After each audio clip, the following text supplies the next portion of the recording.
identificar de onde que ela veio.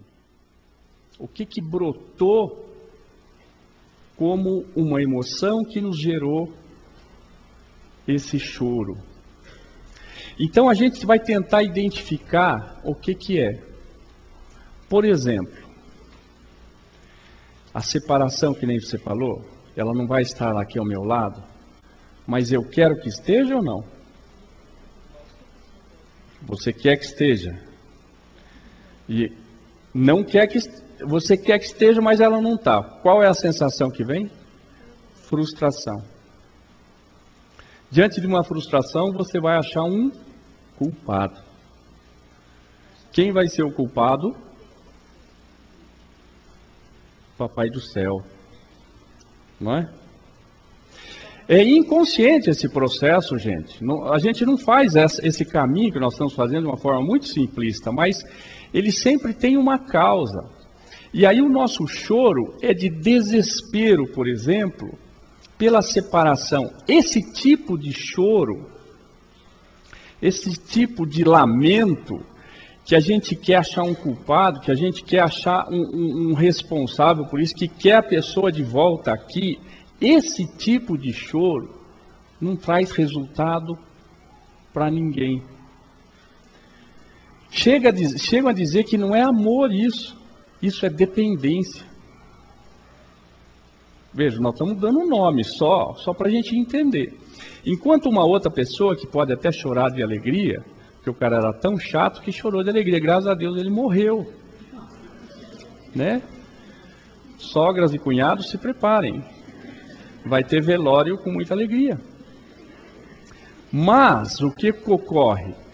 Essa blasfêmia que a gente faz contra Deus chega a mandar culpa para o desencarnado. Por que você foi embora? Por que você me deixou? O que vai ser da minha vida? A gente passa a culpa para o coitado do desencarnado. Nessas condições, é evidente que a repercussão perispiritual é negativa. Então não é o choro que a gente tem que coibir, falar, para de chorar. Não é isso. Não é a emoção. O choro é o fim dessa linha, desse processo. Por trás disso existe a incompreensão, a não aceitação, a necessidade de achar um culpado, a dependência emocional sua. Enquanto você pode chorar de saudade, como a gente trouxe aqui uma outra semana, em que o médico do Recife perguntou para uma garotinha que está tratando de leucemia lá em Recife. Né, que a menina falava para o médico que a mãe estava chorando, ela se escondia para chorar, porque ela acha que eu vou morrer e ela vai perder de mim. E o médico começou a conversar com ela e o médico perguntou, mas e a saudade para você, o que é? Ah, é o amor que fica. Explicação de uma criança de 9 anos.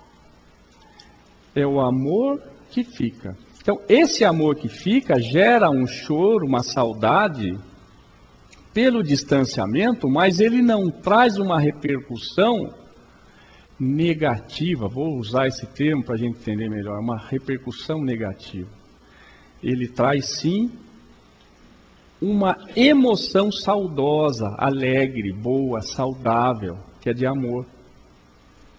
Então, não é o problema da gente querer parar de chorar. Quer chorar, chore à vontade, mas domine o que você está trazendo na forma de emoção. Essa que é a grande questão.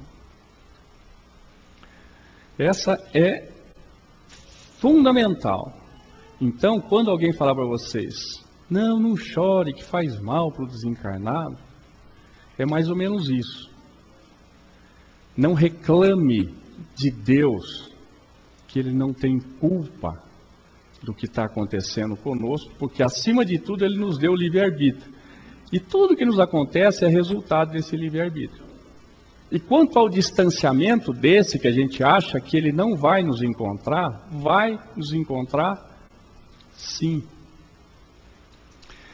E quando eu disse que isso não é uma ideia nova de Kardec, tem um trecho aqui que Kardec faz uma comparação entre a doutrina de Sócrates e a doutrina do Cristo. Tem um trechinho que Sócrates fala. Sócrates viveu 200, 300 anos antes de Cristo. Quando os juízes estavam julgando Sócrates, condenando-o à morte, um dos trechos em que Sócrates fala aos juízes é mais ou menos o seguinte: de duas, uma, ou a morte é uma destruição absoluta, ou ela é a passagem de uma alma para o outro lugar. Se tudo deve se exterminar, a morte será como uma dessas raras noites que passamos sem sonho e sem nenhuma consciência de nós mesmos. Mas se a morte não é senão uma mudança de morada, a passagem para um lugar onde os mortos devem se reunir, que felicidade nele reencontrar aqueles a quem se conheceu. Meu maior prazer seria o de examinar de perto os habitantes dessa morada, e aí distinguir como aqui aqueles que são sábios daqueles que creem sê-lo e não o são. Mas é hora de nos deixarmos. Eu para morrer e vós para viver. Só que tinha plena convicção que ele ia encontrar aquelas pessoas a quem ele era caro, para quem ele amava. E lidava com a morte com muita naturalidade. É interessante estudar isso daí e ver como que ele encarava a morte. Então não é uma ideia nova essa. Não é uma ideia do Espiritismo, muito menos de Kardec. A espiritualidade nos traz isso. E se quem pensa que a gente vai se distanciar daqueles a quem nós temos amor e afeto, se engana muito. É mais ou menos o seguinte. Uma imagem bem grosseira, tá? Nós estamos aqui vivendo uma vida e temos uma visão de alguns anos. 50, 80, 100 anos, né? E com algumas notícias dos nossos bisavós, e para frente a gente não tem notícia, só tem a imaginação. Se a gente imaginar que nós nascemos como filhos e passamos para a situação de pais ou mães, passamos para avós, bisavós, e raramente tataravó. Tem alguma tataravó aqui? Não tem, né? É raro, é difícil. Alguém tem tataravó? Também não. Então é difícil. Então a gente tem essa visão de filho, pai, mãe, vó e bisavó no máximo. E aí a nossa dificuldade de entender o que é o espiritual quando Jesus se refere, quem é sua mãe, quem é teu pai? Minha mãe, meu pai, meus irmãos são aqueles que fazem a vontade do meu Pai. São aqueles a quem comigo comungam o bem ao próximo. Nas palavras de Jesus. Ele está se referindo à família espiritual e à família carnal. Como nós temos uma visão carnal agora, ao deixarmos o corpo, a gente amplia essa visão para a visão espiritual. Então imagina o que é. Eu hoje sou pai, ao mesmo tempo sou filho, e ao mesmo tempo sou sobrinho, sou tio, e desencarno. O que eu vou encontrar do lado de cá?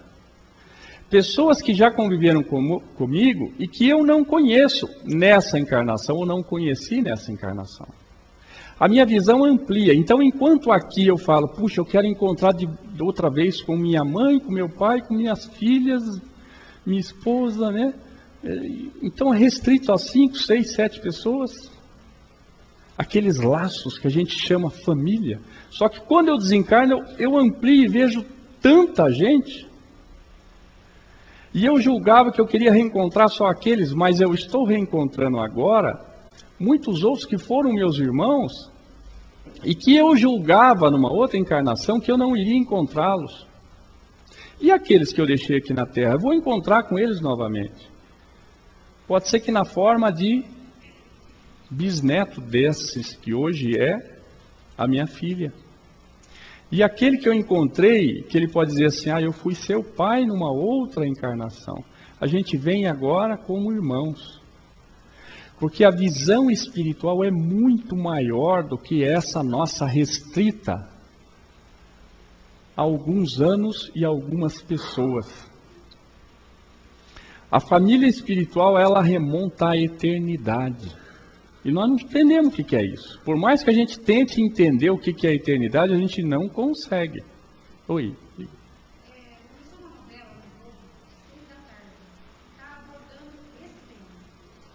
Eu não assisti, então não sei da novela. O Chico Xavier.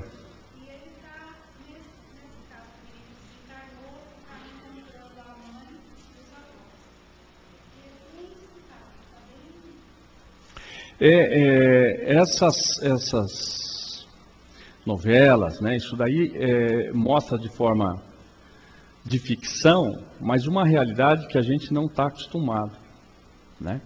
E é importante que tenham isso, para que amplie a nossa visão, amplie essa visão restrita do corpo físico.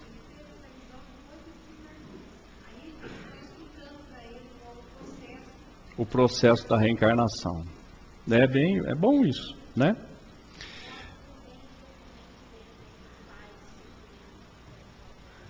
Ele sofre de ver o pai sofrendo.